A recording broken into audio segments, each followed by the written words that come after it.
네, 다음 키워드는 fair trade vs free trade 보겠습니다. 이번에는 관세에 대한 이야기를 또 빼놓을 수가 없어서 볼 텐데 관세 정책 이후에 트럼프 행정부 내에서 트럼프의 공정무역파 그리고 자유무역파 간에 힘겨루기가 좀 나오고 있다라는 보도가 이어지고 있습니다. 이게 시사하는 바는 어떤 것들이 좀 있을까요? 사실은 이제 트럼프 내부에서도 이제 그 관세에 대해서 이제 친파가 있고 그거를 반대하는 파가 있습니다. 비둘기파가 있고 매파가 있습니다. 그래서 사실은 이제 자유시장과 글로벌 무역을 신조로 하는 자유 중심의 파가 있고 사실은 이제 트럼프 등장한 이후 관세를 중심으로 하는 공정무역파가 있습니다. 그러니까 서로가 계속 내부적으로도 나온 이후에 계속 싸우고 있습니다. 그래서 공화당 내부적으로도 이 부분에 대해서 이제 뭐 계속 싸우고 있는 거죠. 그러니까 자유무역파는 세계 성장 기회를 해야 된다고 얘기하고 공정무역파는 국내에 침투하고 있는 요구를 공급망을 재건하면서 내부적인 어떤 자기네 무역 적자를 줄여야 된다고 얘기를 하고 있습니다. 그러니까 이 부분에 대해서 이제 계속적으로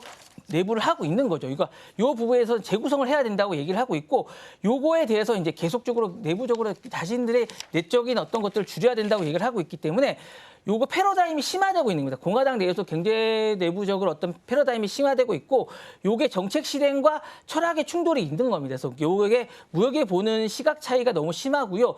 요것들이 심화되다 보니까 내부적으로 지금 실행의 단계에서도 많은 하루에도 정책의 변화가 심합니다. 그러니까 가짜 뉴스가 계속 나오는 이유가 이렇게 나오는 이유입니다. 어느 날은 이거를 협상의 여지가 있다라고 얘기하는 뉴스가 나왔다가 이게 가짜 뉴스다라고 나오는 이유가 그래서 나오는 이유입니다. 그러니까 요게 그래서 나오는 이유고요. 자유무역파는 사실은 이제 가격 경쟁이나 기업 수익성을 따지고 있는 거고 공정무역파는 고용 보호라든가 공급망을 재건해야 된다는 거고 자유무역파는 규제 완화를 해야 된다는 거고 공정무역파는 관세와 국가 산업을 우선해야 된다는 이유입니다. 그러니까 요게 시사하는 바는 미국이 어떤 종류의 경제대국으로 나아갈 것이라는 철학적 분열이 지금 일어나고 있다는 얘기입니다. 그러니까 요렇게 하다 보니까 계속 이야기가 나오고 있는 거고 중국, 유럽에 대한 글로벌 공급망의 새 외교 질서가 지금 재구성되고 있는 게 아닌가라는 생각이 있는 거고 무역을 지렛대로 삼아서 외교 전략을 재배치하려는 시도가 계속 내부적으로 분열이 되고 있는 게 아닌가라는 생각이 들고 있으면서 미국이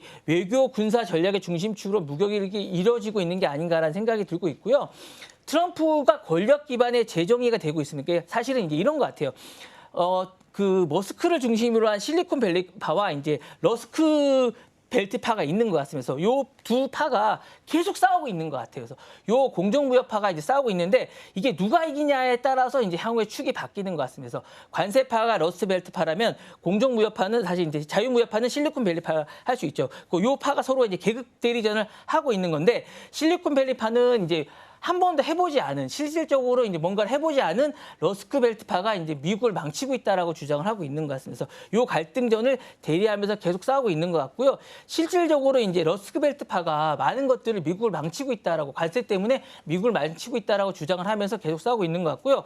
시장의 불확실성을 계속 증가시키고 있다라고 얘기를 하면서 계속 얘기를 하고 있고 정책의 불확실성, 그러니까 정책의 일관성이 붕괴가 되고 있다라면서 위험을 증가시키고 있다라고 얘기를 하고 있습니다. 그래서 정책의 실질적인 산업의 이익을 낳기 전에 정책의 충돌이 시장의 혼란과 어쨌든 투자의 보류라든가 확률의 급등락에 이제 부작용을 유발하면서 이념의 충돌이 사실은 실물 경제의 직접적인 리스크를 전이하고 있는 어떤 위험성을 커지고 있는 상황이라고 할 수 있습니다. 그래서 트럼프 행정부 내에서 공정무역파와 이제 자유무역파의 갈등이 미국의 어떤 경제의 철학이라든가 권력 기반이라든가 글로벌 전략을 미래놓고 내전을 벌이고 있는 게 아닌가라는 생각이 들고 있습니다. 네.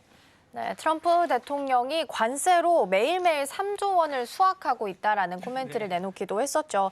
제조업을 통해서 관세를 기반으로 한 제조업을 좀 통해서 부흥을 일으키고자 하는 입장인 거고요. 반대로 머스크 쪽에서 본다면 EU를 비롯해서 다른 나라들과 관세를 좀 철폐하자라는 입장이 지금 첨예하게 대립하고 있다라고 보시면 될 것 같습니다. 미국에 있어서 경제 정체성이나 아니면 글로벌 역할을 결정짓는 데 있어서 중요한 전환점으로 작용을 좀 할 수 있을 것 같은데요. 향후 두 세력의 충돌은 어떤 결과를 좀 가져오게 될까요? 여러 가지 시나리오가 있는데 제가 볼 때는 일단은 제가 보는 시나리오 현재 흐름상 가장 중요한 건 공정무역파가 유리하되 일부 자유무역파를 요소를 이제 약간 섞는 요게 가장 현실적인 것 같습니다. 그러니까 피터 나바로라고 하죠. 사실은 이제 그 공정무역파 쪽입니다. 러스트벨트파고 라이트 하이저 등 강공 무역자가 이제 영향력이 상당히 센 파인 상황입니다. 이쪽이 굉장히 세고요. 하지만 이제 머스크나 해셔라는 일부 자문파들이 이쪽을 협력하고 있는 이쪽이 약간 의견이 들어가지 않을까라는 생각이 들고요. 트럼프 자신도 사실 실리적으로 일부 개방을 유지하는 유연성을 보이고 있는 이런 상황입니다. 따라서 현실적으로 이제 전략 산업이 고립되고 디지털 무역이 개방되고 동맹국 우대라는 이런 걸 무시할 수가 없어요. 그리고 이제 선택적 공정 무역화를 수렴할 가능성이 상당히 높습니다. 이런 상황이고요. 요거가 이제 무역은 하되 국가 산업과 이런 것들을 통합적으로 직접적인 파급력을 가지게 되지 않을까라는 생각이 듭니다. 근데 사실 이제 우리가 궁금한 건 머스크가 실세인데 이게 왜 먹히지 않을까라는 생각을 계속해요. 왜 저는 이제 이 생각을 계속하거든요.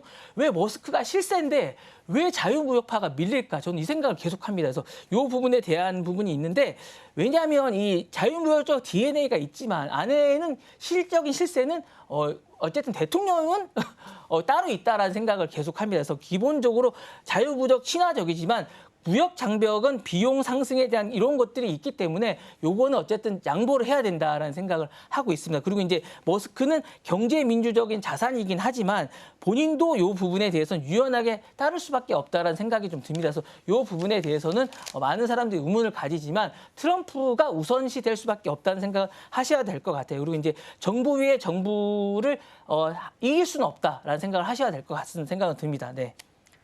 네, 두 세력의 충돌로 인해서 패권 다툼도 같이 좀 나타나고 있고 관세에 있어서도 서로 다른 입장을 취하고 있다라는 부분도 함께 점검해 봤습니다.